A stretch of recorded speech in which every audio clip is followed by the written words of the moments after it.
കൊത്തു പൊറോട്ടയ്ക്ക് ആവശ്യമുള്ള പൊറോട്ട ചുട്ട് വെക്കുക.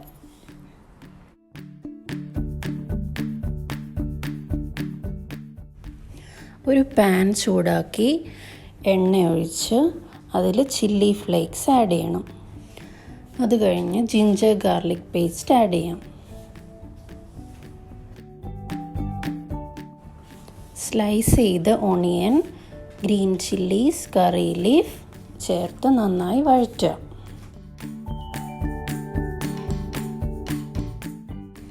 സ്ലൈസ് ചെയ്ത് ടൊമാറ്റോ ആഡ് ചെയ്യാം. ടേമറിക് പൗഡറും സോൾട്ടും ആഡ് ചെയ്യണം. ചിക്കൻ മസാല ആഡ് ചെയ്യാം. എഗ് ആഡ് ചെയ്യാം. ചോപ്പ് ചെയ്ത പൊറോട്ട ആഡ് ചെയ്യാം.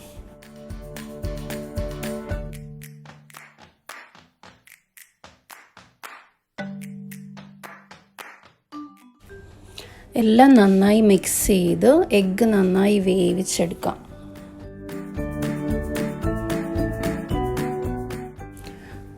കൊത്തു പൊറോട്ട റെഡി.